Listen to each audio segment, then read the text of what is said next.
நண்பர்களே வணக்கம். இன்று நான் கூறப்போகும் திருக்குறள். சுழன்றும் ஏற்பின்னது உலகம், அதனால் உழந்தும் உழவே தலை. சுழன்றும் ஏற்பின்னது உலகம், அதனால் உழந்தும் உழவே தலை. அதாவது எத்தனையோ தொழில்கள் இந்த உலகத்தில் இருந்தாலும் அந்த தொழில்கள் எல்லாமே உழவு தொழிலுக்கு பின்னால் தான் அப்படின்னு சொல்கிறாங்க.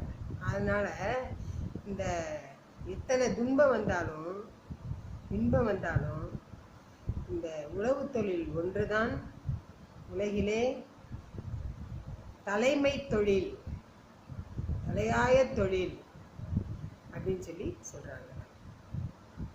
சுழன்றும் ஏற்பின்னது உலகம்,